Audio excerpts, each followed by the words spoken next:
শুভ সকাল সবাইকে আমন্ত্রণ জানাচ্ছি মেরিল মিল্ক সোববার রাঙা সকাল অনুষ্ঠানে। আজকের দিনটি সকলের ভালো কাটুক এই শুভকামনা জানিয়ে রাঙা সকালের আজকের আয়োজন শুরু করছি। সঙ্গে আছি আমি লাবণ্য এবং আছি আমি মাসুক। শুভ সকাল আমার তরফ থেকেও। চমৎকার এই সুন্দর সকালে আজকেও হাজির হয়ে গিয়েছি আমরা একজন অতিথি নিয়ে, তার জীবন সম্পর্কে শুনবো, কিন্তু আগে যাচ্ছি লাবণ্যর কাছে। লাবণ্য, শুভ সকাল। শুভ সকাল মাসুক, কেমন আছো? আছি, ভালো আছি। তুমি তোমাকে কেমন আছো? আমি ভালো আছি এবং তোমাকে পেয়ে আসলে আমি বেশি ভালো বোধ করছি এবং মিস করেছি তোমাকে অনেক এই সময়টায়। আর আমাদের সময়টাই এরকম যে ভালো মন্দ মিলিয়ে জীবনটা চলে, তার মধ্য দিয়েই নিজেদেরকে ভালো রাখতে হয়, তাই না? একদমই একদমই। এবং ওই যে একটি কথা আছে না, শো মাস্ট গো অন, আমরাও আমাদের শো চালিয়েই নেই। চলো দর্শককে জানাই কে আছেন। চলো। প্রিয় দর্শক, আমাদের আজকের রাঙা সকালের অতিথি কবি এবং গীতিকার মহসিন আহমেদ। চলুন তাকে স্বাগত জানাই। শুভ সকাল। শুভ সকাল। কেমন আছেন? আমি খুব ভালো আছি, আপনারা কেমন আছেন? আমরাও ভালো আছি, রাঙা সকাল পরিবার ভালো আছে। ভালো থাকতে হয় আসলে। আমাদের আয়োজনের নিয়ম অনুযায়ী একদম শুরুতে আপনার শৈশব থেকে যেতে চাই আমরা। আমার শৈশব, আমার জন্ম গাজীপুর জেলায়। আচ্ছা। গাজীপুরের শ্রীপুরের কেওয়া গ্রাম, 1989 সাল 10 নভেম্বর। আচ্ছা আচ্ছা। শৈশবের দিনগুলো ছিল অত্যন্ত মধুর। এই কারণেই আমার জন্য মধুর হচ্ছে একটা অর্থে, ছোটকাল থেকে খুব ভাবুক ছিলাম। এমন নির্জন অঞ্চলে আমার বাড়ি, শালগজের বন বেষ্টিত, খুব বেশি খেলার সাথে ছিল না। আচ্ছা। যার জন্য আমার মনে হয় শিশুকাল থেকে আমি ভাবুক। এক সময় প্রাথমিক পাঠ যখন শুরু হলো আমার স্কুল জীবন, সেটি হচ্ছে ইসলামী ফাউন্ডেশন কর্তৃক একটা স্কুল ছিল সেখানে আমাদের বাড়ির পাশে। ওখানেই মূলত আমার প্রাথমিক পাঠ শুরু। আচ্ছা।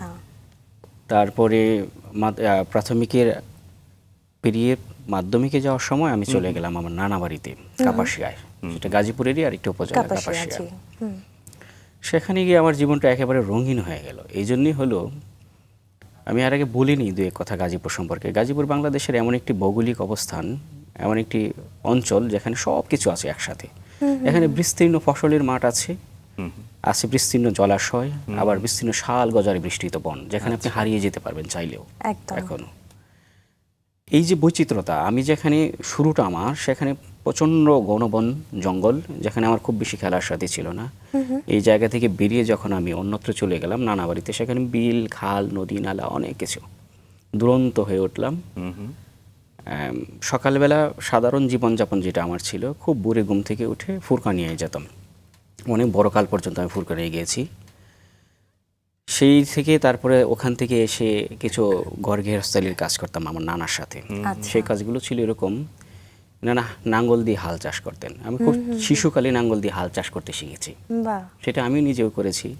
খেতে কিভাবে ফসল বুনতেন, কিভাবে সার ছিটাতেন, ইত্যাদি কাজ। মাঝে মাঝে নানার সাথে বিলে মাছ ধরতে যেতাম।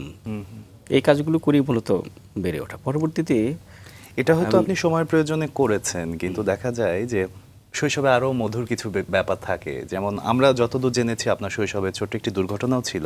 এরকম অনেকগুলো দুর্ঘটনার শিকার আমি হয়েছি। একটা দুর্ঘটনার কথা আমার পরিষ্কার মনে আছে। সেটা হচ্ছে, আমি তখন পঞ্চম শ্রেণীতে পড়ি।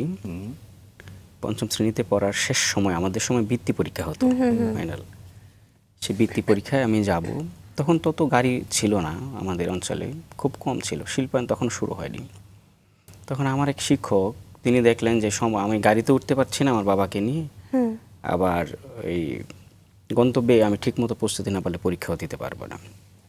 তখন তিনি তার একটা ভাঙা সাইকেলে আমাকে পেছনে বসালেন, যে তুমি ওঠো, আমি তোমাকে পরীক্ষার হলে নিয়ে যাব। যেতে যেতে যেতে যেতে যখন পরীক্ষার কেন্দ্রের খুব কাছাকাছি চলে আসলাম, তখন আমার স্যারের সাইকেল যেটা ছিল, সেটির যে পিছনের যে বসার জায়গাটা, এটি ছিল পাটের রশি দিয়ে বাঁধা, মানে ভাঙাচোরা একটা সাইকেল। এটা ছিঁড়ে আমি রাস্তায় পড়ে গেলাম। পড়ে যাওয়ার পরে পিছন থেকে দ্রুত গতির একটা ট্রাক আসলো।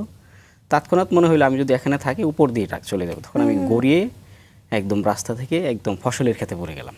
মানে কাদা জড়াজড়ি একটা অবস্থা হয়ে গেল। বেঁচে গেলাম এক কথায়, হালকা পাতলা আঘাত পেলাম। যদি তৎক্ষণাৎ সেই কাজটি না করতাম, হয়তো গাড়ি আমার উপর দিয়ে যেত। তাৎক্ষণিক এই বুদ্ধিগুলো আসলে অনেক প্রয়োজন, যেহেতু আপনি সেই সময় ছোট ছিলেন, সেটা হয়তো না বুঝতে পারলে হয়তো অনেক একটা বড় দুর্ঘটনা হয়ে যেতে পারত। সেখান থেকে উঠে আবার ওই একটা জলাশয় ছিল, সেখানে একদম ভিজে গোসল টোসল করে এই বেজা জামাই আমি পরীক্ষার হলে গেলাম, তখন আমাকে ঢুকতেই দিচ্ছেন না, তুমি কি পরীক্ষার্থী? হ্যাঁ স্যার। এই ঘটনা প্রায় 15 মিনিট দেরি হয়ে গেল। তারপর আমি পরীক্ষা দিলাম, পরীক্ষায় আমি বৃত্তি পেলাম, খুব ভালো বাহ, রেজাল্ট করেছি। চমৎকার চমৎকার। এই স্মৃতি থেকে আসলে আপনি পরবর্তীতে অনেক অনেক কাজ করেছেন বড় হয়ে। সেই কাজগুলো নিয়ে একটু আমরা যতটুকু জানি দর্শকদের জানিয়ে আসতে চাই, তারপর আপনার ছোটবেলায় আবার ফিরবো আমরা। মহসিন আহমেদ একাধারে একজন কবি, গীতিকার, গবেষক ও সংগঠক হিসেবে সমানভাবে পরিচিত। তিনি প্রতিষ্ঠা লগ্ন থেকে শ্রীপুর সাহিত্য পরিষদের সাধারণ সম্পাদক হিসেবে দায়িত্ব পালন করে আসছেন এবং মাসিক সাহিত্য পত্রিকা আগন্তুকের নির্বাহী সম্পাদক হিসেবেও কাজ করেছেন। 2024 সালে তিনি বিপিএল ও বিশ্ব বেতার দিবসের থিম সং রচনার মাধ্যমে প্রশংসিত হন।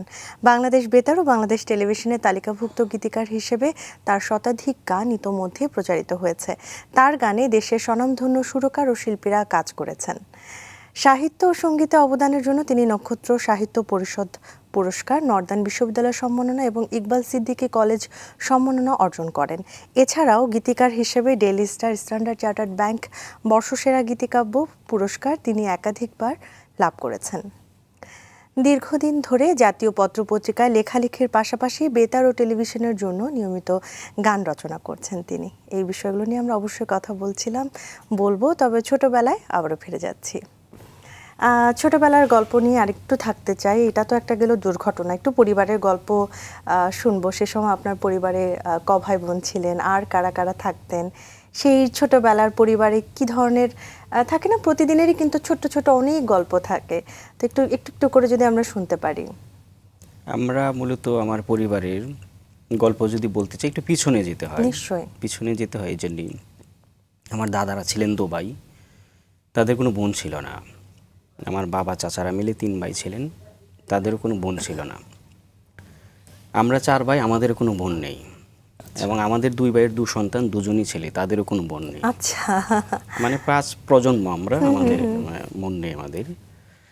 যার জন্যে আমরা ওই পরিবারের কাজ করতে হতো। মূলত মা, আমাদের যারা ছিলেন মেয়েরা, এই ছেলেরা সব কাজ করে। আমরা 4 ভাই সবাই রান্না বান্না করতে পারি। আপনি কততম ভাইদের আমি মধ্যে? প্রথম, আপনি বড় আর সন্তান। অন্যরা সবাই আচ্ছা। ছোট।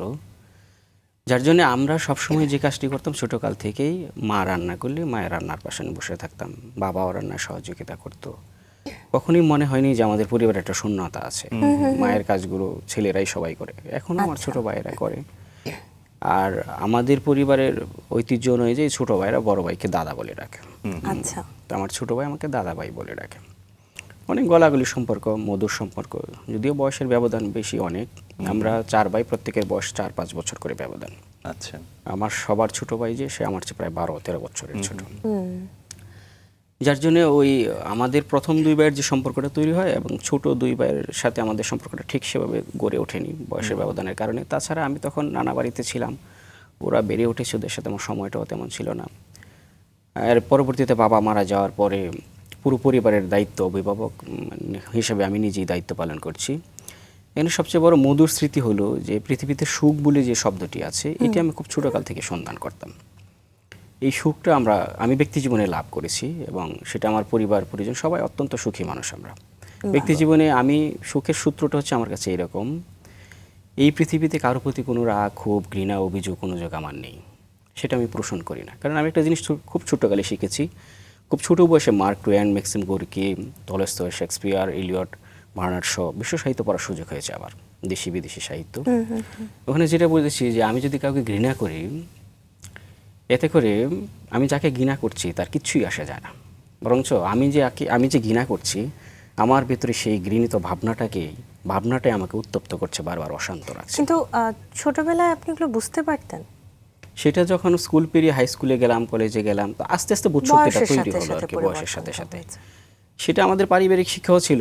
আমার বাবা মা, নানা নানি অত্যন্ত ধর্মীয় পরিমণ্ডলের ভেতর দিয়ে আমরা বড় হয়েছি। তো আমি যে সমাজে বেড়ে উঠেছি, ওই সমাজে বলা চলে অনেকটা অন্ধকার সমাজে বলা চলে। অন্ধকার কেন? মানে খুব একটা শিক্ষার প্রভাব ছিল না সেখানে। মানে ওখানে মানুষ একেবারে, আমাদের শিক্ষাটা ছিল একেবারে ধর্মকেন্দ্রিক। ধর্মের বাইরে আমরা অন্য কোনো কিছু শিখতে পারিনি। সেই জায়গা থেকে বেরিয়ে এসে লেখালেখি করাটা খুব কঠিন ব্যাপার ছিল আমার জন্য।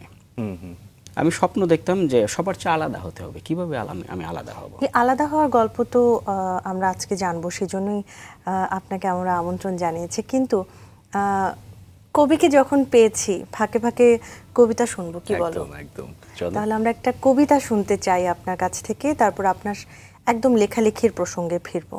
আমি ছোট্ট একটি কবিতা পড়ব। কবিতাটি ভোরের কাগজে প্রকাশিত হয়েছিল। কবিতার নাম ভোরের ট্রেন। নির্বাক সময় নিখুঁত বুননে ইট বাটার মতো নিঃশ্বাস ফেলে রাত্রির পারদে, অনাগত স্বপ্নের বিস্তলায় কুয়াশার কারসাজি, দোয়াশার জাল ছিঁড়ে দিগন্ত মারিয়ে ছুটে চলে ভোরের ট্রেন। নির্হারা পাখিরা রাত জেগে থাকে, চোখের কোঠরে এঁকে বসন্ত বিকেল, দোআঁশ মনে অবিরাম ঝরে শিলাবৃষ্টি, ছুটে চলে ভোরের ট্রেন কুসুমপুরের দিকে। ধন্যবাদ। চমৎকার। এটা কি স্বরচিত? স্বরচিত। দারুণ দারুণ। আপনি বলছিলেন যে ছোটবেলায় এমন একটা পরিবেশ পরিস্থিতিতে আপনি বড় হয়েছেন যেখানে হয়তো বা সাংস্কৃতিক চর্চা করাটা খুব সহজ ছিল না। সেই সহজ বা কাজ, কঠিন কাজটাকে সহজ করে নিয়েছেন আপনি, কিন্তু আসলে সেটার পিছনে অনেকগুলো অনুপ্রেরণা নিশ্চয়ই রয়েছে। যেমন একদম ছোটবেলায় আপনার বাবা যখন বেঁচে ছিলেন, আমরা যতদূর জানি উনি একজন সেনা কর্মী ছিলেন এবং সৈনিক ছিলেন। তো উনি আসলে জীবনের নিয়মানুবর্তিতাগুলো আপনাদের মাঝে কিভাবে ছড়িয়ে দিয়েছেন? সবচেয়ে কঠিন ব্যাপার হচ্ছে আমার বাবা অত্যন্ত সময়ানুবর্তিতা মেনে চলতেন, মানে সময়কে খুব প্রাধান্য দিয়ে চলতেন। আচ্ছা। শিশুকালে আমার টাইম ধরে চলতে হতো, মানে যে বয়সে শিশুরা খুব উন্মাদ ছিল, উচ্ছৃঙ্খল ছিল, সেই বয়সটা আমি একেবারে সময়ের করা যায় মানে বেড়াজালে বন্দি ছিলাম। এই যে বললাম ভোরে ঘুম থেকে উঠে আমার মক্তবে যেতে হতো, এটা বাধ্যতামূলক, নামাজ পড়তে হবে, মক্তবে যেতে হবে, সেখান থেকে এসে পারিবারিক কিছু কাজ করতে হবে, আবার স্কুলে যেতে হবে, স্কুল থেকে এসে খেলাধুলার খুব একটা সুযোগ ছিল না। তারপরেও খুব দুরন্ত থাকার কারণে ফাঁকি দিয়ে খেলেছি, যে যার কারণে আমার ওই সুযোগটা সেভাবে তৈরি হয় না। কিন্তু বাবার নিয়ম মানতে গিয়ে আমি দেখলাম এতে করে আমার ক্ষতি হয়নি, বরং আমার ভালো হয়েছে। আচ্ছা। আমি যে সময়টুকু একা ছিলাম সেই সময়গুলো ধ্যানে ছিলাম, পড়তাম। আর খুব শিশুকাল থেকে রেডিও শোনার অভ্যাস ছিল আমার। আচ্ছা। এটাই ছিল মূলত আমার লেখালেখির সূত্র। আচ্ছা। এই সূত্র ধরেই আমি যখন গান শুনতাম তখন ভাবতাম এটা কিভাবে সম্ভব, কিভাবে লেখা হয়, ছন্দ কিভাবে তৈরি করতে হয়, কাব্য কিভাবে তৈরি হয়, শব্দ কিভাবে তৈরি হয়। এই থেকে আমার একটা ধারণা হলো, তখন আমার বাবা বললেন যে তুমি যদি জ্ঞানী হতে চাও তোমার অনেক পড়তে হবে। আচ্ছা। আমি তো নিয়মিতই পড়ি, আমার পড়ার কোনো কমতি নাই। আমি যখন পঞ্চম শ্রেণীতে পড়ি তখন আমি কুরআন শরীফ, যেটা আমাদের ধর্মীয় গ্রন্থ, আমি প্রায় 17 বার খতম করেছি পঞ্চম শ্রেণীতে পড়া অবস্থায়। মানে প্রত্যেক রমজানে 2 বার 3 বার করে পড়তাম। এবং আমার পাঠের সুর অত্যন্ত মধুর থাকার কারণে আমার আশেপাশে যারা ছিলেন মুরব্বী মহিলারা, তারা ঘুরে এসে শুনতেন যে আমি কীরকম তেলাওয়াত করি, কীরকম পড়তে পারি। তো আমার এক সময় চিন্তা হলো তাহলে আমার পড়তে হবে। আমি যখন ক্লাস 6-এ উঠি তখন আমার বাবা মেলায় যাওয়ার জন্য, সবাইকে খুব একটা সুযোগ দেওয়া হয় না, বৈশাখী মেলার সামনে কয়েকদিন পরে বাবা বললেন মেলায় যেহেতু যাবা তো কিছু টাকা পয়সা নিয়ে যাও, কিছু কিনবে বন্ধু বান্ধবের সাথে। আমাকে সম্ভবত 100 টাকা কিংবা 120 টাকা দিয়েছিলেন বাবা। মেলায় গিয়েছি আমি ঠিকই, কিন্তু মেলার পাশে বাজার ছিল, মেলা থেকে ঘুরে ফিরে আমার মনে হলো এগুলো কিনে এর কোনো বাজার মূল্য না, এগুলো কিনে 2 দিন পরে খেলে দিলে শেষ করবো। আমি লাইব্রেরি থেকে একটা বই কিনলাম, রিক্তের বেদন, কত বছর বয়স তখন? নজরুলের। তখন কত 13-14 বছর আচ্ছা। বয়স। তারপর সেই বইটি কিনে বাড়িতে এনে পড়লাম। প্রত্যেকটি গল্প পড়ার পরে মনে হলো আমি একটা কল্পনার জগতে বাসছি, মানে বই পড়ার প্রতি একটা প্রবল আগ্রহ তৈরি হলো। পরবর্তীতে আমি বাবাকে বললাম তো আমি তো বইমেলায় যেতে চাই, প্রত্যেক বছর শুনি বইমেলা হয়। তারপরে প্রতি বছর বইমেলায় আসি, নিয়মিত বই কিনি, বিভিন্ন লাইব্রেরি থেকে সংগ্রহ করি। এখন আমার ব্যক্তিগত লাইব্রেরিতে অনেক বই সংগ্রহ আছে, আমি নিজে পড়ি, যেগুলো 1000-এর উপরে বই আছে আমার ব্যক্তিগত। আপনি 14 বছর বয়সে রিক্তের বেদন এনে পড়লেন এবং সেটা এক প্রকার ভালো লাগা নিয়ে অনুধাবনও করলেন। কিন্তু সেই সময়ের কিছু বাবা মা বা আপনি যেমন পারিবারিক অবস্থান থেকে এসেছেন, এরকম পরিবারে আসলে পড়ার বই বাদে অন্য কোনো বই পড়া নিয়ে খুব রকমের একটা অভিযোগ থাকে। সেটাকে আসলে আপনি কিভাবে এই ক্ষেত্রে পজিটিভ আমার দিকে পরিবার নিয়ে? একদম ছিল না। আমার বাবা বলতো, আমি নিজে যেটা বিশ্বাস করি যে প্রতিষ্ঠান বা প্রাতিষ্ঠানিক পড়াশোনা তোমাকে কিচ্ছু দিতে পারবে না। তোমার মগজের নিউরনগুলো যদি শক্তিশালী না হয়, তোমার জ্ঞানের ভান্ডার যদি সমৃদ্ধ না হয়, তাহলে আমি খুব অবাক হই আমাদের সমাজে 10টা 20টা 30টা 50টা বই পড়ি আমরা উচ্চশিক্ষা অর্জন করার জন্য, এর বেশি পড়তে হয় না। এই বই পড়ে একজন মানুষ কীভাবে নিজেকে শিক্ষিত মনে করে। এই বই পড়ে সার্টিফিকেট অর্জন করা যায়, সর্বোচ্চ সার্টিফিকেট অর্জন করা শিক্ষিত হতে এক জিনিস না, অনেক ব্যবধান। আমি তো হাজারের উপর বই পড়েছি, তারপরে আমার নিজেকে মনে হয় যে আমি কিছুই জানি না, আমার আরও অনেক কিছু জানার প্রয়োজন। দেশি বিদেশি আন্তর্জাতিক অনেক সাহিত্য পড়েছি, ইতিহাস, অর্থনীতি, ভূগোল, পুরনীতি, যখন যা হাতের কাছে পেয়েছি তাই পড়েছি, এখনও পড়ি। আচ্ছা, কিন্তু তখন এরপরে মনে হয় যে আমি কিছুই জানি না সমাজে। মোট কথা পড়ার আসলে কোনো শেষ নাই, পড়ার সেটা কোনো হোক শেষ নেই, জ্ঞান অর্জনের কোনো শেষ সিলেবাসের নেই। পড়া কিংবা বাইরের আসলে নানান বিষয় নিয়ে নিজের জানা। কিন্তু এমনি পড়াশোনায় কেমন ছিলেন আপনি স্কুলে বা কলেজে? সেটা তো পড়তেই হতো, মানে কিছু তো করার উপায় নেই তখন। কিছু করার উপায় নেই। সেই জায়গায় আমি নবম শ্রেণীতে আমাদের একটা পাঠ্য আছে বই পড়া নামের, প্রমোদ চৌধুরীর। আচ্ছা, আপনারা হয়তো সবাই পড়েছেন। জি জি জি। এখানে প্রমোদ চৌধুরী বলেছিলেন যে একটি লাইব্রেরির গুরুত্ব হাসপাতালের যে কোনো অংশে কম নয়, বরঞ্চ কিছু কিছু অংশে বেশি। আরেকটা জায়গায় তিনি বলেছেন স্বশিক্ষিত ব্যক্তি মাত্রই সুশিক্ষিত। এই দুটো শব্দ আমার, দুটো বাক্য আমার সেই বয়সে মাথায় গেঁথেছে। তখন আমি চিন্তা করলাম যে আবার এখানে আরেকটি কথা আছে, পাশ করা আর শিক্ষিত হওয়া এক নয়। একদম, এটাও সত্য। আমার কিন্তু স্মৃতিতে আছে। আমার শিক্ষক বলতেন, গিয়াসউদ্দিন আমার একজন শিক্ষক ছিলেন, আমার বাবাকে একদিন বলছেন যে আপনার ছেলে এত ভালো ছাত্র, সে যদি জীবনে এই দ্বারা ধরে রাখে, তার জীবনে কোথাও সে বাধাপ্রাপ্ত হবে না। তখন স্যার বললেন, কেন, তার কি এমন বিশেষ গুণ আছে? বলে সে এক পৃষ্ঠা পড়ার পরে দ্বিতীয়বার তার আর পড়তে হয় না। আচ্ছা, সে অনার্গল বলতে পারে। এখনও আমি এই বয়সেও এখনও যে বিষয় আমি একবার পড়েছি সেটি আমি 10 বছর পরেও আমি আমার মতো করে বলতে পারি। বইয়ের মতো করে। আপনি স্মরণশক্তিটা ভালো ছিল বলেই হয়তো সেটা বলেছেন। এবং শিক্ষা জীবন নিয়ে আমি কখনোই কাউকে কোনোদিন কিছু বলতে যাইনি। আমি মাসাবুকে একটু আগে বলছিলাম, আমি চাই যে ব্যক্তিগত জীবনটা অনেকটা আড়ালেই থাকে। আমি কর্ম করছি, কর্ম দিয়ে মূলত আমাকে মানুষ। আমরাও আপনার কর্মেই যেতে চাই। আপনি আপনার শব্দ দিয়ে যেভাবে কবিতা রচনা করেন, গীতিকার হিসেবে কাজ করেন, সেই শব্দের কিছু উদাহরণ আমরা কবিতার মাধ্যমে শুনি। যেমন শব্দগুলো কিরকম, আমি নিজে নিজে অনেকগুলো শব্দ তৈরি করি কবিতা লিখতে গিয়ে এবং গান আমরা একটা রচনা কবিতা করতে গিয়ে। শুনতে শুনতে এটা বুঝতে চাই। আমি গত কিছুদিন আগে আমি একটা গানের কথাই বলি। গান আমি মূলত কবিতাই লিখি, কবিতাটাকে গানের আঙ্গিকে তৈরি করে সেটা কবিতা আশ্রিত গান হয়, সেটা করি। ইউসুফ আহমেদ খান গত কয়েকদিন আগে বাংলাদেশ বেতারে একটি গান করেছেন, আলী আশরাফ সুর করেছেন। গানের কথাগুলো এরকম, আমি চাঁদকে এনেছি তোমার ঘরের দক্ষিণের জানালাতে, ঘুমিয়ে থেকো না মায়াবিনী আর, বন্ধ রেখো না জানালা তোমার, এমন মধুর জ্যোৎস্না বিলাসী রাতে। এই যে জ্যোৎস্না বিলাস, এটি কবিতায় ব্যবহার হয়, গানে খুব কম ব্যবহার হয়েছে। এরকম তোমাকে লিখে দিলাম শ্যামলিমা প্রান্তর গাছের চাদর, মেঘের আড়াল থেকে উকি দেয়া রোদের আদর। এই যে রোদের আদর, যে কল্পচিত্র, এগুলোকে আমি বেশি প্রাধান্য দিয়ে থাকি। শব্দের সুষমা এভাবেই তৈরি হয়। তো কিভাবে আসলে বেড়ে উঠছিলেন বা আপনার চিন্তাগুলো কিরকম হচ্ছিল? কি স্বপ্ন দেখছিলেন যে আপনি বড় হয়ে কি হবেন? প্রতিটি পরিবারের স্বপ্ন একরকম থাকে, আবার প্রত্যেকটা ব্যক্তির স্বপ্ন আলাদা থাকে। পরিবারের স্বপ্ন আবার ব্যক্তির স্বপ্ন একটু পার্থক্য হয় প্রত্যেকের ক্ষেত্রে। তাই বাবা মা স্বাভাবিকভাবে চাইবে একজন সন্তান সে উচ্চশিক্ষিত হয়ে সে এমন কিছু করবে যা থেকে তার আর্থিক বেনিফিট আসবে। একদমই, এটি প্রতিটি পরিবারের একদম সাধারণ চাওয়া এটা। কিন্তু এর বাইরে আর খুব বেশি কিছু চাওয়া থাকে না আমাদের সমাজে। কিন্তু আমার বাবা চাইতেন যে আমি আলাদা কিছু হই। আলাদা কিছু হওয়ার পেছনে বাবার সবচেয়ে বেশি অনুপ্রেরণা ছিল, সেটা তিনি উদাহরণ হিসেবে টানতেন। সমাজে যারা ভালো করতেন তাদেরকে উদাহরণ হিসেবে তুলে ধরতেন। আমাদের শিক্ষকরা যে সকল প্রেরণা দিতেন সেগুলোর কথা বলতেন যে তোমার দ্বারা আলাদা অন্য কিছু হওয়া সম্ভব। তা আমি একবার বাবাকে একটা কবিতা লিখে দেখালাম, বাবা ঠিকই হয়েছে। তিনি অবাক হলেন, তুমি কবিতা লিখছো? তুমি লিখেছো? জি বাবা, আমি লিখেছি। যে হ্যাঁ, হয়েছে, খুব ভালো হয়েছে, তুমি ভালো কিছু করবে। তখন তিনি আমাকে কিছু কবিতার বই সংগ্রহ করে দিলেন এবং কিছু গুণী মানুষের জীবনী আমাকে দিলেন, 100 মনীষীর জীবনী আর কিছু কবিতার বই। ওখান থেকে মূলত আমি আরও কিছু ধারণা অর্জন করতে লাগলাম। ধারণা অর্জন করতে করতে একদিন রেডিওতে শুনলাম মোহাম্মদ রফিকুজ্জামান বাংলা গান রচনা কৌশল শেখাচ্ছেন।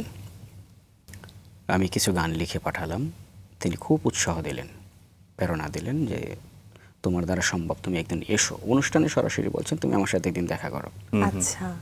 তখন আমি শাহবাগ, তখন বেতার কেন্দ্র, ওখানে গেলাম, গিয়ে গানের পাণ্ডুলিপি দেখালাম। দেখানোর পরে তিনি খুব খুশি হলেন। পাণ্ডুলিপি রেডিওতে জমা দিলাম।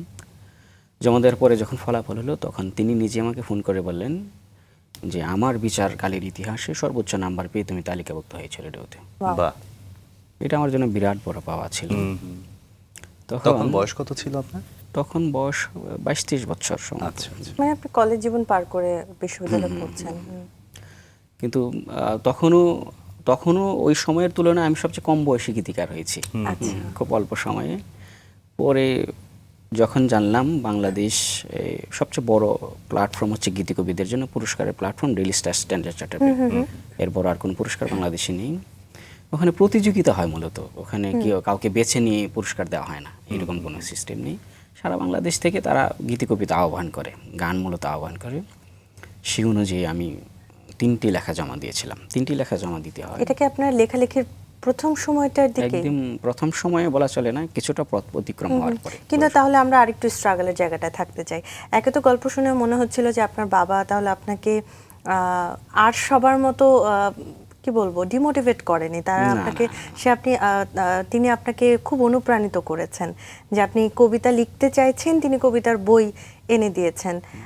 তো তখন থেকেই লেখালেখি করতেন বা মানে মূলত কি তখনই কবিতাই লিখতেন? লেখালেখিটা একেবারে ছোট থেকেই করতাম, কিন্তু এগুলো প্রকাশ করার সুযোগটা আমার প্রকাশ অনেক পরে হয়েছে। কবে থেকে হলো? কোনো প্রকাশ বইয়ে হয়েছে প্রকাশিত হয়েছে? আমার প্রথম লেখা প্রকাশ হয়েছে 2006 সালে।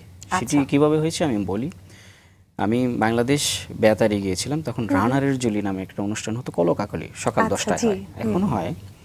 ওখানে ছড়া লিখে পাঠাতাম। তৎকালীন সময়ে বাংলাদেশের সবচেয়ে প্রখ্যাত শীর্ষ সাহিত্যের পাতা হচ্ছে কচিকাঁচার আসর,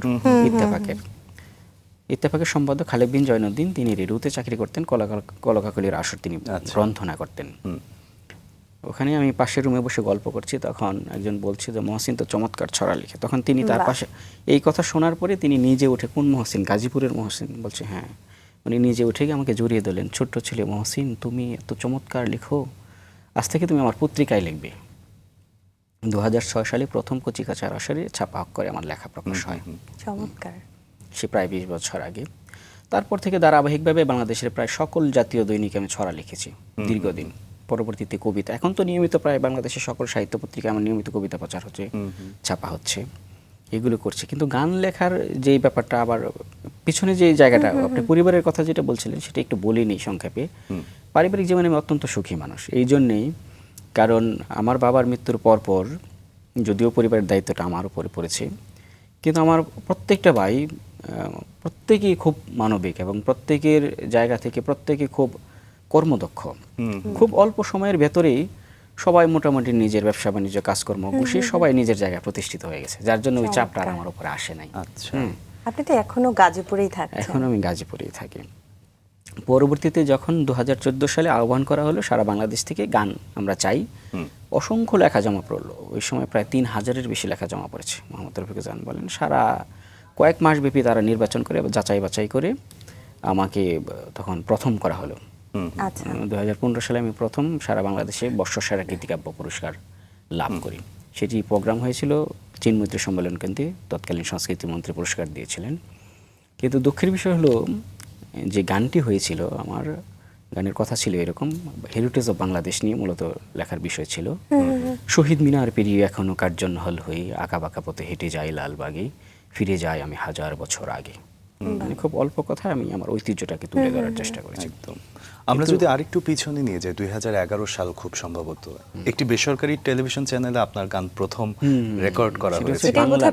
বাংলা ভিশনে হ্যাঁ প্রথম আমার গান রেকর্ড হয়েছিল। সেটিও একেবারে কাকতালীয়ভাবে। আমি কখনোই, আমার গুরুর যে নির্দেশ ছিল তুমি ভালো করলে তোমাকে খুঁজে নেবে মানুষ, আমি কখনো কারোর কাছে যাইনি গান নিয়ে যে আমার গানটা করতে হবে বা করা যায় কিনা। মানে আমার গুরু আমাকে পরামর্শ দিয়েছেন। আপনার গুরুর নামটা? মোহাম্মদ রফিকুজ্জামান। ওনাকেই আপনি গুরু হিসেবে আমি মানি। তিনি আমাকে শিখিয়েছেন হাত ধরে ধরে, বাংলাদেশের কিংবদন্তি তিনি, হাজার হাজার গান যার।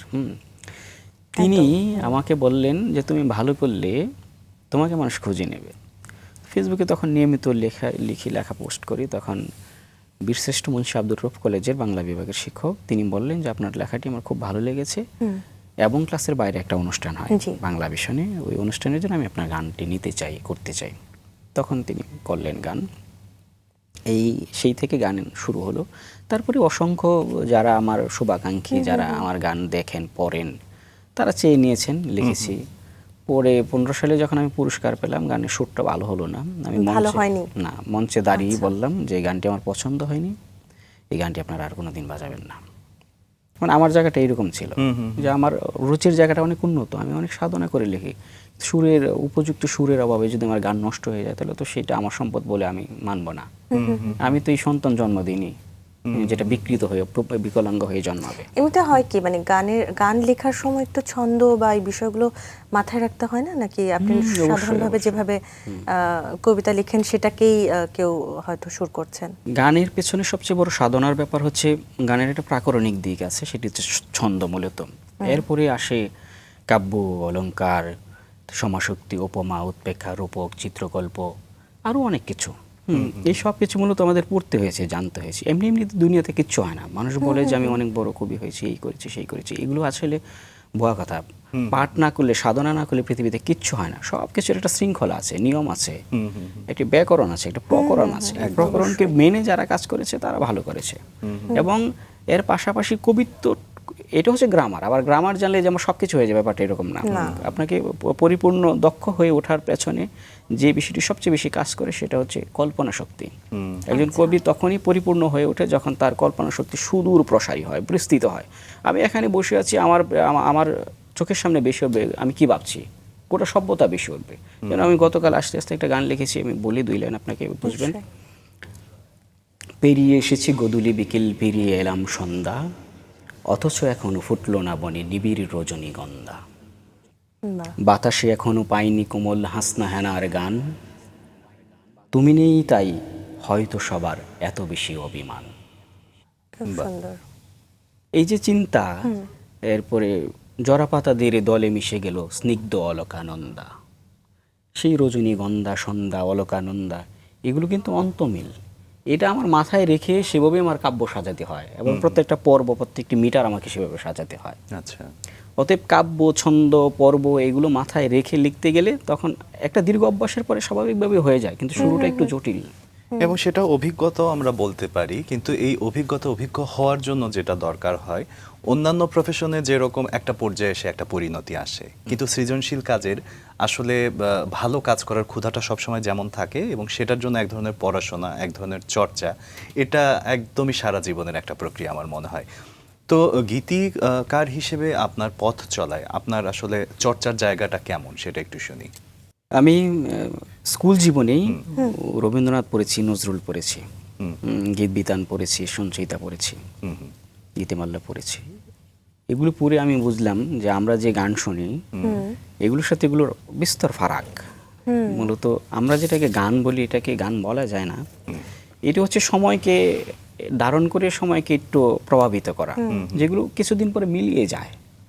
প্রকৃতপক্ষে যেগুলো শিল্প, যেগুলো কবিতা, যেখানে কথার মর্মার্থ আছে, সেগুলো মূলত টিকে থাকে। রফিকুজ্জামান সেই কবে লিখেছেন, সেই রেল লাইনের দ্বারা মেঠো পট্টার পারে দাঁড়িয়ে, এখন টিকে আছে। আমরা শুনি পাহাড়ের কান্না দেখে তোমরা তাকে ঝর্ণা বলো, আমরা শুনি, তাই না? দুঃখ আমার বাসরাতের পালঙ্ক, আমরা এখনো শুনি। কেন শুনি? তার কথার আবেদন আছে। আবার এমন অনেক কথা আমরা শুনি যে দুদিন বাজারে খুব বেশি চলে, একেবারে রাস্তাঘাটে চলার পথে সব দুদিন পরে হারিয়ে যায়।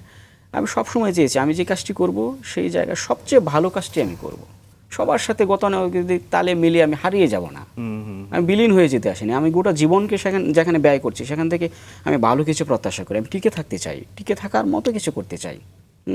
সবাই আমাকে কবি বলবে বা গীতিকার বলবে, এই জন্য আমি গান লিখি না বা কবিতা লিখি না। আমি লিখি যে আমি যেন 100 বছর পরেও টিকে থাকতে পারি, সেই চিন্তা থেকে সৃষ্টির মধ্য দিয়ে আসলে বেঁচে থাকবেন। তবে আপনি আপনার অভিজ্ঞতা ঝুলিতে আরো অনেক কিছু আসলে রয়েছে, যেমন আপনি বাংলা সাহিত্যে আপনি উচ্চশিক্ষাও লাভ করেছেন। এটা কি আপনার কাজের জায়গাটা অনেকভাবে প্রভাব ফেলেছে বা হেল্প করেছে? আমার খুব বেশি ইচ্ছে ছিল না এই জায়গায়, এই জন্যই ইচ্ছে ছিল না কারণ আমি আগেই বলেছি যে আমার মূলত জ্ঞান অর্জনের ইচ্ছে ছিল। কিন্তু সামাজিক বেড়া গণ্ডি, আমি যখন প্রাতিষ্ঠানিক যে ব্যাপারগুলো ছিল, আমি ইঞ্জিনিয়ারিং পড়েছি, তারপরে আমার একজন শিক্ষক আছে doctor Rita Ashraf, Asian university of Bangla বিভাগের বাংলার পড়ান তিনি আমাকে বললেন যে তুমি তো চমৎকার লিখো, আমাদেরকেও তুমি কিছু দিতে পারো, আমাদের যাতে আমরা সমৃদ্ধ হই। তো আমি চিন্তা করলাম আমি কি দিতে পারি। তো মাঝে মাঝে আসো, আড্ডা দাও। তো আমি যাই সেখানে, মাঝে মাঝে বিভিন্ন প্রোগ্রামে আমাকে দাওয়াত করে। তখন আমাকে বললেন তুমি পড়তে পারো আমাদের এখানে। তারপরে সেই অনুযায়ী বাংলা পড়া হলো আর কি। অন্যথায় আমার এটা পড়তেই হবে ব্যাপারটা এরকম না। এটা তো মূলত নিশ্চয়ই আমি আপনার, এই প্রাতিষ্ঠানিক পড়ার আগেই মূলত আমি যা প্রতিষ্ঠানে পড়েছি, যদি বলি যে 4-5 বছর আমি যা পড়েছি, এর চেয়ে বেশি আমি প্রত্যেক মাসেই পড়ি। আচ্ছা, দারুণ। মানে আমার কাছে যেটা মনে হয় আর কি, এটা নামমাত্র আমাকে মানুষ বলবে আমি শিক্ষিত হয়েছি, আসলে আমি শিক্ষা আরো আগেই অর্জন করেছি। আবার ব্যাপারটা কি এমন হলো যে বাংলা পড়তে গিয়ে বাংলার প্রতি এমন একটা ভালো লাগা তৈরি হলো যে পরবর্তীতে শ্রীপুর সাহিত্য পরিষদের সাথেও আপনি যুক্ত হয়ে গেলেন, নাকি আরো আগে হয়েছিল? শ্রীপুর সাহিত্য পরিষদ করেছি আমি 2010 সালে। আচ্ছা আমাদের সভাপতি কবি রানা মাসুদ, তার নেতৃত্বে মূলত শুরু। আচ্ছা। সেখানে বাংলাদেশের প্রায় শতাধিক ব্যক্তিকে আমরা এই যাবৎ পুরস্কৃত করেছি, কবি নির্মলেন্দু গুণ থেকে শুরু করে রাজনীতি স্টালিন, এই সময় যারা বাংলাদেশের তরুণ প্রায় সবাইকে আমরা প্রত্যেক বছর বইমেলার আয়োজন করি শ্রীপুর উপজেলা চত্বরে। গত বছর বইমেলা করেছি, সেটা নেতৃত্ব দিচ্ছি। আবার শ্রীপুরে উদীচী শিল্প গোষ্ঠী আছে, সেটারও সাধারণ সম্পাদকের দায়িত্ব পালন করছি আমি। দীর্ঘকাল ধরেই করছি। শ্রীপুরের আমাদের বিভিন্ন পরিবেশ আন্দোলন আছে, নদী পরিবেশক দল আছে, দুর্নীতি দমন প্রতিরোধ কমিটি আছে, নাগরিক ফোরাম আছে, প্রত্যেকটা জায়গায় আমি দায়িত্বশীল জায়গায় আছি। মানে শুধু আমি লেখক না, একজন সংগঠক হিসেবে সমাজের মানুষ হিসেবে যে দায়বদ্ধতা, দুর্নীতির বিরুদ্ধে কাজ করছি, পরিবেশ দূষণের বিরুদ্ধে কাজ করছি, অনিয়মের বিরুদ্ধে কাজ করছি, না যেখানে অসঙ্গতি সেখানেই কাজ করছি। আচ্ছা। এগুলো করে মূলত জীবনটাকে উপভোগ করছি এক কথায়। যে জীবন দোয়েলের শালিকের, সেই জীবন আমি চাই না। আমি চাই এর চেয়ে উপরে আরো কিছু যদি যাওয়ার সুযোগ থাকে আমি সেখানে যাবো আর কি। বাহ। এবং এটা অনেক বেশি গুরুত্বপূর্ণ যে একজন মানুষ যে কাজটা করছে সেটা সন্তুষ্টি নিয়ে, ভালো লাগা নিয়ে কাজটা উপভোগ করতে পারছে। আরেকটা কবিতা শুনি, তারপর আবার গল্প করতে চাই। আমি এবার যে কবিতাটি শোনাবো, আমি গত কয়েক বছর আগে সুমেশ্বরী নদীতে ঘুরতে গিয়েছিলাম। সুমেশ্বরী হচ্ছে বাংলাদেশের সবচেয়ে স্বচ্ছ জলের নদী, খুবই পরিচ্ছন্ন নদী। এই নদীতে আপনি যদি না গিয়ে থাকেন তাহলে আপনি মিস করবেন। এখানে আমার মনে হয় প্রত্যেকের যাওয়া উচিত, যে পাহাড় থেকে নেমে আসা, মেঘালয়ের পাহাড় থেকে নেমে এসেছে এই নদীটি, এত চমৎকার জল, একেবারে জলের তলদেশ দেখা যায়। সেখানে বসে আমি কবিতাটি রচনা করেছি। কবিতাটির নাম হয়েছে তুমি না এলে। বাহ। তুমি না এলে সোমেশ্বরীর স্বচ্ছ জলে ভেসে আসে নৈশব্দের লাশ, শতবর্ষী মন্দির ঘণ্টার অপেক্ষায় অস্থির, বুকির জমিনে প্লাবিত হয় হাবিয়ার সর্পিল সফেদ ফেনায়, জেগে ওঠে রক্তচোষা, বুদির বিশুদ্ধতা চেটে খায় শামুক, বিনয়ী অঙ্কুর লুটিয়ে পড়ে আখির সেজদায়, সভ্যতার চাকা থমকে দাঁড়ায়। সমবেত কণ্ঠে বেজে ওঠে বিচ্ছেদ, সঙ্গীতজ্ঞ বলে যায় সুনিপুণ সপ্তস্বর, ক্ষুধার্ত মাস্তুল প্রশান্তির জলে ডুবে যায়, স্বপ্নিক চিল আশা নিরাশার সমীকরণ করতে করতে হয়ে যায় সন্ন্যাস। বিকেল সমগ্রের খুলে না ভাঁজ, শাব্দিক অঞ্চলে শিয়াল কাটার আঁচড়, বাবুকেরা ভুলে যায় বাসান্তর, ভূতের শিল্পকলায় মানুষ প্রতিমা হয় না মঞ্চস্থ, শুধু বিশ্বাসটুকু বানিয়ে রাখে শিলালিপি। বাহ। এটা কবে লেখা হয়েছে? এটি প্রায় 2017 সালে। বেশ অনেকটা বেশ আগে। বছর হয়ে গেছে। এমনিতে হয় কি, আপনি কোথাও গেলে সেই জায়গায় বসে অনুভব করে কবিতা লেখা হয় বেশি, নাকি হয়তো কল্পনার জগতে আপনার থেকে আসলে লেখা হয় বেশি? এই প্রশ্নটি অনেকেই করে, এবং আমার বেলায় যেটা হয়, আমি যে কোনো পরিবেশে লিখতে পারি। বা এই যে আজকেও গাড়িতে বসে বসে দুটো লাইন তৈরি করেছি। বিশেষ করে গান লেখার ক্ষেত্রে বসতে হয় না কোথাও, ভাবনাগুলো জমা হয়, তারপরে আমি ফোনের নোটে লিখে রাখি। এটা খুব সহজ, কিন্তু কবিতা লেখাটা আসলে এভাবে হয় না। কবিতা একটা বিস্তীর্ণ গভীর ভাবের প্রকাশ। সেটিকে প্রকাশ ঘটাতে চাইলে আমার অনেকগুলো শব্দের সাথে খেলা করতে হয়। চারপাশে এসে অনেক শব্দ গুনগুন করে কল্পনাকে আরও বেশি প্রস্ফুটিত করতে হয়, প্রসারিত করতে হয়, প্রফুল্ল করতে হয়, প্রজ্বলিত করতে হয়। আজকে কি লিখেছেন এমনিতে? আজকে আসার পথে দুটো লাইন লিখেছি এরকম: তুমি আসবে কি নীলিমার নীল ছুতে, জ্যোৎস্না গলানো মধু চন্দ্রিমা রাতে, হৃদয়ে রাঙিয়ে নাতে তুমি আসবে কি। আস্তে আস্তে কবিতা লিখেছেন, এটা তো আমরা স্বভাব কবি বললে ভুল হবে না, যে স্বভাব সুলভভাবে অনেক কিছু লিখে ফেলেন। এই চমৎকার গুণটা কিন্তু একজন সৃজনশীল মানুষের জন্য খুবই দরকার। আপনি বিভিন্ন সময় দেখা গেছে যে নিজের ক্যারিয়ারের বা কাজের ক্ষেত্রটাতেও একটা পরিবর্তন সবসময় নিয়ে এসেছেন। যেমন আগন্তুক পত্রিকার সাথে যখন যুক্ত হলেন, একটা নতুন ধরনের কর্ম পরিবেশ কেমন ছিল? কোনো চ্যালেঞ্জ ছিল? ওই সময়টা ছিল খুবই জটিল সময়। আজকের যে আমাদের সামাজিক আর্থসামাজিক অবস্থা তখন ততটা ভালো ছিল না। সেটি 10, 11, 12 সালের দিকে আমরা শুরু করেছিলাম। অনেকগুলো সংখ্যা বের করেছিলাম স্থানীয় কয়েকজন ছেলেদের নিয়ে।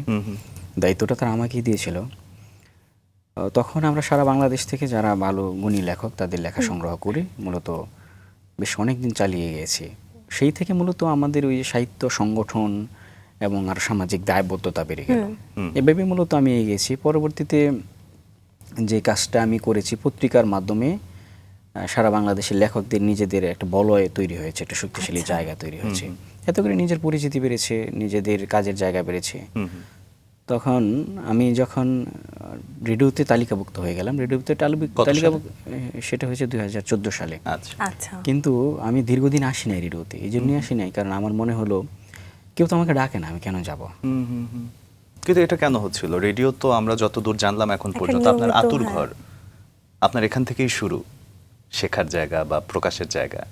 এর পেছনে যে কারণটি ছিল, আমার গুরু যে বিষয়টা আমাকে বলেছিলেন, আমি যাকে গুরু মানি, মোহাম্মদ রফিকুজ্জামান, তিনি সবসময় বলতেন যে তুমি তোমার কাজ করতে থাকো, কাজ করলে তোমার এক সময় ফলাফল আসবেই। কিন্তু সেটা আমারও কিছু ভুল ছিল, কারণ আমার মনে হতো যে আমি এত ভালো লিখি, আত্মবিশ্বাসটা খুব অল্প বয়সে তৈরি হয়েছে। আমি ভালো লিখি সেটা আমার স্বীকৃতি পেয়েছি একাধিকবার। কারণ আমি জানি আমার গুর শত্রু আমার সৃষ্টিকর্ম নিয়ে সন্দেহ পোষণ করে না। একেবারে যে গুর শত্রু, গুর সমালোচক, সেও বলে মহসিন অনেক ভালো লিখে। এটা আমার জন্য জীবনে অনেক বড় পাওয়া। অবশ্যই। যার জন্য আমি কখনোই কারোর সাথে যোগাযোগ করবো বা কাকে গানগুলি পৌঁছে দেবো এটা আমার মাথায় আসে না। আবার টেলিভিশনে একই অবস্থা। টেলিভিশনে পাণ্ডুলিপি জমা দিয়েছিলাম, ওখান থেকে কিছু গান বেছে বেছে তারা নিজেরাই করেছিল একই সময়ে। কিন্তু বেতারে সেটা হয় না। আচ্ছা। পরবর্তীতে এক সময় যখন গণঅভ্যুত্থান হয়ে গেল 2025 সালে, তারপরে 6 তারিখ, 7, 8 তারিখে, 5 তারিখে সরকার পতন হলো, 8 তারিখে আমাকে টেলিভিশন থেকে, রেডিও থেকে ফোন করা হলো। ফোনটা এই জন্যই করা হয়েছে, বেতারের মিটিং বসেছে, তারা নতুন কিছু গান করবে, নতুন উদ্দীপনায়। তার মানে আপনি 2014 থেকে 25 সাল পর্যন্ত আর কোনো কাজ করেননি বেতারে? বেতারে করিনি, টেলিভিশনে করেছি। টেলিভিশনে কাজ করেছেন। আচ্ছা। 24 সাল পর্যন্ত, 6 আগস্ট পর্যন্ত। তারপর বেতার কর্তৃপক্ষ বেশ কয়েকজনের সাথে যোগাযোগ করেছেন, অনেক সিনিয়রদের সাথে। তাদেরকে দিতে করানো হয়, মোহাম্মদ রফিকুজ্জামান, মুন্সি ওয়াদুদ, হয়তো এরকম আরো কয়েকজনের সাথে যোগাযোগ করেছেন। আচ্ছা। তখন এদের ভিতরে অনেকেই একজন বলেছেন যে এই সময়ে সবচেয়ে ভালো আপনি যে বিষয় নিয়ে চাচ্ছেন তৎক্ষণাৎ গান লিখে দেওয়ার মতো একটা ছেলে আছে বাংলাদেশে, তার নাম হচ্ছে মহসিন আহমেদ। তখন বেতার কর্তৃপক্ষ আমার সাথে যোগাযোগ করলো যে আপনাকে গণঅভ্যুত্থানের উপরে গান লিখে দিতে হবে। কবে দিতে হবে? বলছে আজকে দিলে আজকেই হবে। আচ্ছা। আমি চিন্তা করলাম আজকে কিভাবে সম্ভব। শেষ বেলায় আমি একটু ধ্যান ধরে বসলাম, 20-25 মিনিটে গানটা লিখেছি। এমন স্বদেশ কখনো দেখেনি কেউ, দেখেনি এমন জনসমুদ্র, দেখেনি এমন ঢেউ। গানটি মনির খান গেয়েছিলেন, মিল্টন ভাই সুর করেছিলেন। সেই থেকে পরে কিছুদিন পরে আবার বিপিএল হলো, তা আবার আমাকে ফোন দিল যে বিপিএল এর থিম সং লিখতে হবে। সেটাও আমি লিখলাম। তারপরে বেতার দিবসের থিম সং লিখতে হবে, সেটাও আমি লিখলাম। আচ্ছা। সেগুলো সবগুলোই কি এই ধরনের টাইম বেঁধে দেওয়া হয়েছিল, তারপর লিখে সময় পেয়েছিলেন? আমি ওই বিপিএল এর থিম সংটা লিখেছি মাত্র 15 মিনিটে। দুপুরের একটা সময় আমাকে ফোন দিয়ে বললো বাণিজ্য কার্যক্রম থেকে যে আমাকে একটা জরুরি গান দিতে হবে, এটা আমরা জানি আপনি পারবেন, কতক্ষণ সময়? আমি বললো 1 ঘন্টা সময় দেন আমাকে। তা আমি 30 মিনিটের ভিতরে, আমি কাজের ভিতরেই ছিলাম, এর ভিতরে ভাবতে ভাবতেই লিখেছি। আচ্ছা, এই জায়গাতে একটা বিষয় আসলে জানতে চাইবো, সেটা যেটা আমরা শুরু থেকেই বলছিলাম যে সৃজনশীল কাজগুলো একটু স্বাধীন কাজ। এই স্বাধীন কাজগুলো যদি একটু সময় নিয়ে করা হয়, সেটা যে জায়গায় যাওয়ার সম্ভাবনা থাকে, দেখা যায় যে যখন সময় বেঁধে দেওয়া হয় তখন দেখা যাচ্ছে যে অনেক কিছুই আসলে মনের মতো অনেক সময় হয়, সেটা হয়তো বা আপনার হয় আপনার অভিজ্ঞতার কারণে, অনেকের নাও হতে পারে। এই চর্চাটা আসলে সঠিক জায়গায়, নাকি আসলে আমাদের সময় নিয়ে এই কাজগুলো করা উচিত? এই কাজগুলো মূলত সময় নিয়ে করা উচিত, কিন্তু আমরা যে কাজগুলো করি, তৎক্ষণাৎ যে কাজগুলো হয়, এগুলো দীর্ঘস্থায়ী কোনো মূল্য নেই। যার জন্যে ওই যারা করায় আমাদেরকে দিয়ে কাজগুলো, তারাও খুব বেশি মূল্য প্রত্যাশা করে না। তারা চায় সময়কে কাজে লাগানো, সময়টাকে তুলে ধরা। যেমন আমি তারপরে কয়েকদিন পরেই হলো বেতার দিবস, তো বেতার দিবসের থিম সং লিখতে হবে, বিশ্ব বেতার দিবস। এটা তো একদিনই বাঁচবে, এই জন্য তারাও সেভাবে প্রত্যাশা করে না। কিন্তু আমি আমার জায়গা থেকে আমার যে সময় বেঁধে দেওয়া হয় সর্বোচ্চটুকু করার চেষ্টা করি। সেটাই আমি করেছি। আবার এই যে 2024 সালে জাতীয় নির্বাচন হলো, বাংলাদেশ বেতার মোট 5টি গান করেছে, 3টি গানই আমার লেখা, একটি গানে লাবণ্য নিজেও কণ্ঠ দিয়েছে। যার জন্যে দেখলাম যে অনেক কাজ আমি হাতে পাচ্ছি এবং সবচেয়ে মজার ব্যাপার হচ্ছে এই 2 বছরে আমার প্রায় অনেকগুলো গান হয়েছে, সবচেয়ে বেশি গানই আমার মনে হয়েছে, কারণ এখন প্রত্যেকটা পর্যন্ত এখন কতগুলো গান লেখা হয়েছে, কখনো গণা হয়েছে? মানে গান লিখেছি প্রায় 3 শতাধিক। আচ্ছা, আর কবিতার আর সংখ্যা প্রচারের কথা বা প্রচার শতাধিক হয়েছে। শতাধিক? আচ্ছা, আর আর কবিতার কথা যদি কবিতা আসি? হয়েছে 4 শতাধিক, কবিতা প্রায় সবগুলি প্রায় প্রকাশিত বাহ। বাংলাদেশ। ছড়া লিখেছি প্রায় 1000 খানেক, এগুলো সেই 2006 সাল থেকে এ পর্যন্ত প্রকাশিত হয়েছে। বেশিরভাগ কি ছড়া শিশুতোষ ছিল হ্যাঁ নাকি? হ্যাঁ, একেবারে শুরুটা শিশুতোষ কিশোর উপযোগী এরকম ছিল। আর সবচেয়ে একেবারে বাঙালি ঘরানার বাইরে গিয়ে আমি যেটি রচনা করেছি সেটি হচ্ছে হাইকু, আচ্ছা। জাপানি ধারার কবিতা। এটি মূলত আমি অনুপ্রেরণা পেয়েছি বাংলাদেশের কিংবদন্তি বীর মুক্তিযোদ্ধা কবি আবিদ আনোয়ারের কাছ থেকে। আচ্ছা। তিনি নিজেও একজন গবেষক গীতিকার। আচ্ছা, আমরা কি একটা হাইকু শুনতে পারবো? হ্যাঁ, আমার প্রথম হাইকুটা ছিল এরকম, আবিদ আনোয়ার শুনে মুগ্ধ হয়েছিলেন যে দুধের মাছি খাওয়ার শেষে বলে টহলে আছি, মানে যে রক্ষক সেই বক্ষক, শূন্য থালা দ্বিগুণ করে দেয় খোদার জ্বালা। এরকম অসংখ্য হাইকু আছে আমার, এগুলো দিয়ে বই হবে। তারপরে সঙ্গীত এটা কি নিয়ে জাপানের অনেকখানি প্রবাদের মতো? প্রবাদের মতো, প্রবাদ, কিন্তু প্রবচন। বাংলা ছন্দের ভেতরে আবদ্ধ থাকে, কিছু কাব্য থাকে, কিছু চিন্তা থাকে, অল্প কথায় যে কোনো একটি চিন্তাকে ফুটিয়ে তোলা হচ্ছে হাইকুর কাজ। আচ্ছা, পরবর্তীতে যে কাজ করেছি সেটি গান নিয়ে কিছু বিস্তর গবেষণামূলক কাজ করছি। আমি মোহাম্মদ রফিকুজ্জামানের উপরে গানের একটা দীর্ঘ প্রবন্ধ লিখেছি, এরকম আরো সঙ্গীত নিয়ে বেশ কিছু প্রবন্ধ, আলোচনা, সমালোচনা এগুলো লিখছি। পাশাপাশি আমি একজন রাজনৈতিক বিশ্লেষকও। আচ্ছা, সমসাময়িক যত অসঙ্গতি আছে রাষ্ট্রের, অনিয়ম, দুর্নীতি, এগুলো নিয়ে কাজ করছি। এগুলো নিয়ে নিয়মিত আমি লিখছি, নিয়মিত সমাজের বিভিন্ন সংগঠনের বিভিন্ন কার্যকলাপে আলোচনা করছি।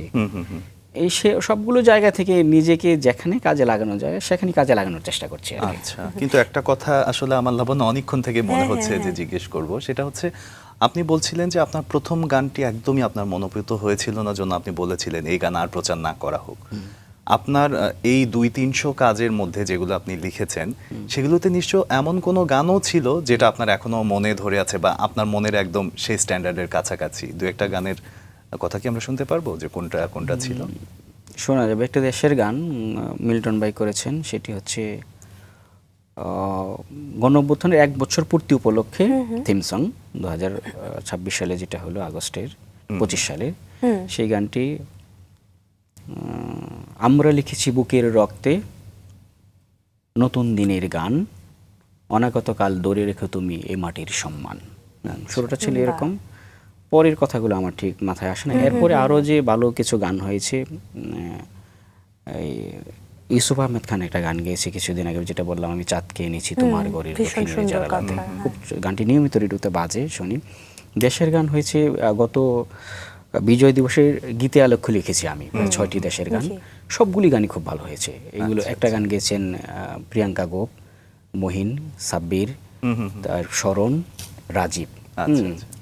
এই 6 জন 6টি গান গেয়েছিলেন, 6টি গানই খুব সুন্দর হয়েছে। এর মধ্যে রাজীব যে গানটি গেয়েছে, নেই আর বই নেই সংশয় পদ্মা যমুনা বয়ে যাও, বাহ, দুহাত বাড়িয়ে রয়েছি দাঁড়িয়ে হৃদয়ের কথা কয়ে যাও। কবিতা এবং গান লেখার মধ্যে আসলে গভীর দর্শনের জায়গায় আপনার কোন বিষয়টা বেশি কাজ করে? কি দর্শন কাজ করে? আমি মূলত যে বিষয়টিকে চিন্তা করি, প্রেম এবং দেশপ্রেম। প্রেম হচ্ছে মানবিক প্রেম, যেটা আমার বাহ্যিক জীবনে যেটা চিন্তা করি, আর দেশপ্রেম হচ্ছে আরও শিকড়ের ব্যাপার। দুটি বিষয়কে উপজীব্য করে আমি মূলত লেখা শুরু করি। আমার অনেক গান আছে খুব বেদনার, কিন্তু কথাগুলো শুনলে আপনার মনে হবে অত্যন্ত রোমান্টিক, আচ্ছা, অত্যন্ত মানে কাব্যিক। এই জন্যেই যে আমি যে গানের কথা বললাম একটু আগে, এই গানটি মূলত বেদনার গান, কিন্তু সেটি এমনভাবে ফুটিয়ে তোলা হয়েছে যে এখানে বেদনার ভিতর দিয়েও আলাদা একটা সৌন্দর্য প্রকাশ পাচ্ছে। আমি অনেক কিছু দেখতে পাচ্ছি, অনেক চিত্র দেখতে পাচ্ছি। আপনার ক্ষেত্রে এমন হয় কখনো সুর করা থাকলে তার উপর কথা বসিয়ে লিখতে পারেন? এই কাজটি আধুনিক সময়ে তো খুব কম হয় না, সেটাও করেছি। কিছু ক্যাসেট কোম্পানি আছে, তারা এরকম চায় যে আমরা এরকম করেছি। কিছুদিন আগে স্বপ্নীল রাজীব আমাকে বলল, মহসিন ভাই আপনার কিছু সুর করা আছে, এটার উপর আপনি কিছু গান লিখে দেন। তখন আমি কিছু গান লিখে দিয়েছি, ওই গানগুলোর কাজ চলছে। আর পাশাপাশি বাংলাদেশে এই মুহূর্তে যারা ভালো সুর করেন, মিল্টন ভাই থেকে শুরু করে আমার মকসুদ জামিল, মিন্টু আজাদ, মিন্টু ফয়সাল আহমেদ, ওনারা প্রত্যেকে আমার কাছ থেকে কিছু গান অগ্রিম নিয়ে রাখেন প্রত্যেকের জায়গা থেকে। তারা মনে করেন যে যখন কাজে লাগবে তখন সেই গানগুলো কাজে লাগাবো। বাংলাদেশ বেতার থেকে গত সপ্তাহে আমাকে ফোন দিল যে আমাদের অনেকগুলো গান করতে হবে, হুম। প্রায় বছর শেষ আমাদের অর্থ আচ্ছা, বছর। হুম। আমার কাছ থেকে মোট 9টি গান নিয়ে চেয়ে নিলেন বিজেপি। আচ্ছা। এবং 9টি গান কেন হলো, তিনি কারো একজনের কাছে চেয়েছেন যে আমাদেরকে সঞ্চারী সহ গান দিতে হবে। তিনি বললেন যে এই সময় সঞ্চারী সহ গান লেখার লোক নাই বললেই চলে। একজন সিনিয়র আছে মোহাম্মদ রফিকুজ্জামান, তিনি অসুস্থ। আর তরুণদের মধ্যে একমাত্র মহসিন সঞ্চারী সহ গান লিখতে পারে। বাহ। এটা আমার জন্য অনেক বড় পাওয়া। হুম হুম হুম। তখন ঢাকা কেন্দ্র থেকে মনির সাহেব আমাকে ফোন করলেন যে মহসিন সাহেব আমাকে অনেকগুলো গান দিতে হবে। তো সঞ্চারী সহ আমি অনেকগুলো গান দিয়েছি। কিন্তু আমি এই জায়গাটা না একটু ভাবছি যে কোয়ালিটির কথাই যদি বলি বা লেখার কোয়ালিটি বা লেখার জায়গাটা নিয়ে যদি, অবশ্যই আপনি আপনার জায়গা থেকে বেস্টটা ট্রাই করেন বা বেস্ট লেখার চেষ্টা করেন, কিন্তু এই যে এত এত কাজ হচ্ছে, আপনাকে ডেইলি হয়তো 5-6টা বা তার অধিক গান লিখতে হচ্ছে, জমা দিতে হচ্ছে, এক এক সময় এক এক বিষয় লিখতে হচ্ছে, এতে করে কি লেখার মান কমে যাওয়ার কোনো বিষয় থাকে, কিংবা কোনো প্রেশার ফিল করেন যে এখন খুব দ্রুত কাজ দিতে হবে, দ্রুত লিখতে হবে, বা অনেক থাকে না, অনেক সময় কিছু নির্দেশনা আসে যে তুমি কিন্তু এভাবে এই বিষয়গুলো লেখো বা শুটটা এভাবে করছি একটু এভাবেই করো, এতে কি আপনার সৃজনশীলতা ঠিক থাকে, কিংবা আপনার যে চিন্তা ভাবনা বা আপনি যেভাবে ভাবেন সেই জায়গাগুলো ঠিক রেখে করতে পারেন? আমার ক্ষেত্রে এমনটা হয় না, এই জন্যই হয় না কারণ আমি কখনো কেউ কিছু বলবে তারপরে কাজ করবো, ব্যাপারটা এরকম না। আমি সবসময় আমার যখন সুযোগ থাকে তখন আমি কাজের ক্ষেত্র বাড়িয়ে রাখি, কারণ আমি জানি আমার ভান্ডার একদিন শেষ হয়ে যাবে। অতএব আমি থেমে থাকবো, ব্যাপারটা এরকম না। আমি প্রতিদিনই লিখছি, যার জন্যে যখন কেউ গান চায় আমি দেখি সেই অনুযায়ী আছে কিনা, সেই অনুযায়ী হলে তো হলোই, আমি দিয়ে দিলাম সাথে সাথে। যদি না থাকে তখন আমি সেক্ষেত্রে লিখে দিই। অতএব আমার উপরে চাপটা তৈরি হয় না। আর আমার ক্ষেত্রে কেন আজ পর্যন্ত আমি যতগুলো গান লিখেছি কেউ এই ধরনের অভিযোগ করেনি, এই জন্যেই কারণ আমি ছন্দ, কাব্য, মিটার সব কিছু জেনে মেপেই লিখছি, যার জন্য কারো কোনো অভিযোগ নেই। আপনি বিশ্বাস করেন কিনা জানি না, আপনি যদি বাংলাদেশ বেতারে যান, সুরকারদের যদি জিজ্ঞেস করেন যে আপনি কার গান শুনতে বেশি, কার গান করতে বেশি স্বাচ্ছন্দ্য বোধ করেন, আমার ধারণা 10 জনকে জিজ্ঞেস করলে 8 জনই বলে মহসিনের গান করতে স্বাচ্ছন্দ্য বোধ এটা করেন। অবশ্যই আপনার জন্য বড় প্রাপ্তি। কিন্তু শব্দ নির্বাচনের ক্ষেত্রে কি হয়? গানে কি খুব বেশি কঠিন শব্দ? অনেক অনেক গীতিকারকে দেখি এমন একটা শব্দ দিয়ে বসলো, হয়তো আমরাও সেটা হয়তো বুঝে উঠতে পারি না। আপনার ক্ষেত্রে আপনি কিভাবে বিষয়গুলো আমি সেটা করি না, খেয়াল কারণ রাখেন? গান হচ্ছে শোনার বিষয়, শ্রুতি মধুর হওয়ার বিষয়। গান মানুষ কানে শোনে, দয়া করে কেউ গান শোনে না। সেটা যদি আমার কানে বাজে, আমার কাছে যদি শ্রুতি মধুর না লাগে, আমার কাছে যদি সহজবুদ্ধ না হয়, বোধগম্য না হয়, তাহলে আমি দয়া করে গান শুনবো না। তাই গানের ক্ষেত্রে আমি চিন্তা করি কোমল, স্নিগ্ধ, মায়াময়, এরকম কিছু সরল শব্দ ব্যবহার করতে, যে শব্দ দ্রুতি ছড়ায় খুব অল্প সময়ে, প্রজ্বলিত করে মানুষের মনকে। আর এই যদি বিষয়টাকে আমি গানের প্রাধান্য দিই। সুরের ক্ষেত্রে আসলে কখনো কোনো শব্দ পরিবর্তন করতে হয়, সেটা কি আপনার অনুমতি থাকে? হ্যাঁ হ্যাঁ, সেই ক্ষেত্রে যখন কেউ বলে যে এই শব্দটাকে একটু ভারী মনে হচ্ছে, মিটার ঠিক আছে কিন্তু এই শব্দটা ভারী মনে হচ্ছে, আর একটি শব্দ একটু হালকা ওজন, সেই শব্দটার ওজন কমানোর জন্য আমি আরেকটু সহজ, আর একটু দুর্বল শব্দ ব্যবহার করি। এটা এবার করতে হয়। আরেকটা বিষয় মাসুক আসতে চাই, যে আপনি একদম শুরু থেকে বলছিলেন আপনি ভাবুক, তো সাধারণ মানুষের চিন্তা থেকে তো ভাবুক মানুষরা নিজের মতো করেই থাকতে পছন্দ করে, আপনার ক্ষেত্রেও তাই, আপনি লেখালেখি করছেন, কিন্তু এখন তো একটা নিজের পরিবার আছে, পরিবারকে কিভাবে সময় দেন বা লেখালেখির জায়গাগুলো সবকিছু, বা আপনি নিজস্ব অনেক কাজে নিজেকে ব্যস্ত রেখেছেন, সবকিছু সমন্বয় করেন কি করে? পরিবারে কে কে আছে সেটা একটু জানতে চাই। সবকিছুর একটা শৃঙ্খলা আছে, একটা নিয়ম আছে, নিয়মের ভেতর দিয়ে মূলত আমরা জীবনযাপন করি। আমার এই মুহূর্তে পরিবারে তো আমরা আছি, মা বাবা নেই, বাবা ছাড়া আর মোটামুটি সবাই আছেন পরিবারে। আর নিজের পরিবার একদম নিজের পরিবার বলতে আমার আপনার একজন সন্তান আছে। হ্যাঁ। এই নিয়ে মূলত আমার চলে। পাশাপাশি যে বিষয়গুলো আপনি যেভাবে মেনটেন করতে বলেছেন, এগুলো আমি যেভাবে করে থাকি, আমি ধারাবাহিক কিছু রুটিন আছে আমার। আমি এই সময় থেকে এই সময় পড়াশোনা করি, এই সময় থেকে এই সময় লেখালেখি করি। আমার কাজ আসবে তারপরে আমি কাজ করবো, ব্যাপারটা এরকম না। আমি অ্যাডভান্স মানে অগ্রিম কিছু করে রাখার চেষ্টা করি আর কি, যার জন্য আমার উপর কোনো চাপ তৈরি হয় না। সামাজিক কিছু কাজ আছে যেগুলো আমি অগ্রিম চিন্তা করে রাখি, আমার নির্দিষ্ট একটা রুটিন আছে, তালিকা আছে, আমি আজকে এটি করছি, কালকে এটি করছি, তারপরে এটি করবো। ছোটবেলায় যেমন বাবা আপনার কবিতা লিখে বই হাতে তুলে দিয়েছিলেন যে কবিতার বই তুমি আরো বেশি পড়ো, আরো বেশি জানো, এই ধরনের ছোট ছোট সহযোগিতাগুলো আপনাকে একটা সময় পরিণত বয়সে এসে অনেক বেশি প্রসারিত করেছে। আপনার সন্তান, আপনি যখন লেখেন বা বই পড়েন, তখন ওর মধ্যে কি ধরনের মনোভাব কাজ করে? একটু মজার ঘটনা বলি। আমার ছেলে ছোট্ট, তো বয়স 4.5 বছর। সে জানে আমার বাবাও পড়ে, মাও পড়ে, দুজনই খুব পড়ুয়া। আমার ঘরের বইগুলো প্রায় আমরা দুজনই পড়েছি। সন্ধ্যা হলেই আমরা তার মাথার ভিতরে এমনভাবে ঢুকিয়ে দিয়েছি যে তোমার পড়াশোনা করতে হবে, বড় হতে হবে। বড় হতে হলে কী করতে হবে? পড়তে হবে। সন্ধ্যা হলেই বলে যে বাবা আমি পড়তে পারবো, মা আমি পড়তে পারবো, আমার বই দাও। এই যে একটা আগ্রহ। এখন একদিন আমারই ভাতিজা, হুম হুম সে বলছে তার বাবা তাকে বলছে যে তোমার তো পড়তে হবে, সন্ধ্যা হয়েছে। সে বলে আমি কেন পড়বো? আমি বলছি, আমি তখন তাকে ডেকে বললাম যে এই যে আমি পড়ি, তো এই যে আয়ান পড়ে, আমার ছেলের নাম আয়ান। বলে আয়ান তো পড়বে, আয়ানের বাবাও পড়ে, আয়ানের মাও পড়ে, আমার বাবা মা তো পড়ে না। এই যে অনুভূতির ব্যাপারটা, বাস্তবতা বললাম যে পরিবার থেকে মূলত সন্তানের উপর প্রভাব পড়ে। আমি যা করছি সেটা আমার সন্তানের উপর এমনিতে প্রভাব পড়বে, কিছু না করলেও পড়বে। শুধু তাকে সঠিক রাস্তা ধরিয়ে দিতে পারলে সফল হবে। আচ্ছা, আর যদি আগামীর গীতিকারদের জন্য রাস্তা ধরিয়ে দেওয়ার কথা বলি, যারা আগামীতে লিখতে চায়, তাদের কি ধরনের প্রস্তুতি নিয়ে সামনে পথ চলা উচিত? আমি যে কাজটি করতে বলি সবাইকে, আমাদের একটা গ্রুপ আছে বাংলা গান রচনা কৌশল শুদ্ধতা, প্রায় 14 বছর বয়স। এটির অ্যাডমিন হচ্ছে মোহাম্মদ রফিকুজ্জামান, আমি নিজে, আরেকজন, 2 জন আছে। মূলত যারা একটু ভালো করে তারা পরামর্শ দেয়, অন্যরা গান লিখে এখানে পোস্ট করে। আমরা যে বিষয়টাকে প্রাধান্য দিই সেটি হচ্ছে প্রাথমিক যে জ্ঞান, প্রাকরণিক জ্ঞান থাকতে হবে, তারপরে মানুষের কল্পনা শক্তি থাকতে হবে। কল্পনা শক্তিকে প্রসারিত করার জন্য পড়তে হবে, জানতে হবে, ভ্রমণ করতে হবে। আমার জীবনের সবচেয়ে, আমার 3টা পার্টে আমি জীবনকে ভাগ করি। একটা হচ্ছে আমার সাহিত্যকর্ম, তো একটা আছি, পাশাপাশি আমার ব্যক্তি জীবন, সংসার জীবন আছে। আরেকটা সময়কে আমি ভ্রমণ করি, মানে প্রচুর ভ্রমণ করি, সুযোগ পেলে ঘুরে বেড়াই। এই গতকালকের আগের দিন আমাদের একটা গহীন অরণ্যে গেলাম। জীবনের সুখ কী জিনিস আমি ছোট্ট করে বলি 1 মিনিটে। সুখটা হচ্ছে এরকম, এটা বিস্তীর্ণ বন, আশেপাশে 1-1.5-2 কিলোমিটারের ভিতরে কোনো বাড়িঘর নেই, একটা মাত্র বাড়ি গহীন বনের ভেতরে, শাল গজারি বৃষ্টিতে। একজন বয়স্ক মানুষ 70 ঊর্ধ্ব, তিনি বাড়ির আঙিনায় বসে বসে বই পড়ছেন। আমি খুব আগ্রহ নিয়ে আমার রাস্তা দিয়ে গাড়ি দিয়ে যাচ্ছিলাম, একটা প্রাইভেট কারে, 2-3 বন্ধু মিলে। নেমে তাকে গিয়ে জিজ্ঞেস করলাম, আপনি এখানে কেন? এই গভীর বনের ভিতরে তো বাঘ ভালুকও থাকে না, এই বনে বাঘও নেই, এখানে বোম্বিং করে সেনাবাহিনীরা, এখন ফায়ার করে, প্রশিক্ষণ করে। আমি তাকে জিজ্ঞেস করলাম, আপনি এখানে কেন এলেন? বলে, আমার জীবনের বেশিরভাগ সময় আমি গাজীপুরে চাকরি করে কাটিয়েছি, পুলিশের চাকরি করতাম, তার বাড়ির জালকাঠি অঞ্চলে, সব কিছু আছে, বাড়িঘর। বলে এই নিবৃত বনের ভেতরে পাখপাখালির গান শুনতে আমার ভালো লাগে। আমি পরিবার নিয়ে একাই এখানে অল্প কিছু জায়গা কিনে বাড়ি করেছি এবং বাকিটা জীবন প্রকৃতির সাথে কাটাতে চাই। আমার কাছে মনে হলো পৃথিবীর সবচেয়ে সুখী মানুষ তিনি। এর চেয়ে সুখ আর হয় না। আপনার কাজের স্বীকৃতি স্বরূপ আপনি অনেক পুরস্কার পেয়েছেন, যেটা আমি শুরুতে দর্শকদের জানাচ্ছিলাম। তবে আপনার আলোচনা পুরোটার সময় আসলে গল্প শুনে কয়েকটা কথাই আসলে বের করে নিতে পারি, যে সবসময় পড়াশোনা করতে হবে, নিজেকে পড়াশোনার মধ্যে ব্যস্ত রাখতে হবে। সেটা হোক প্রাতিষ্ঠানিক বাদেও আসলে নিজেকে অনেক বই, অনেক কিছু জানাশোনা জানতে হবে।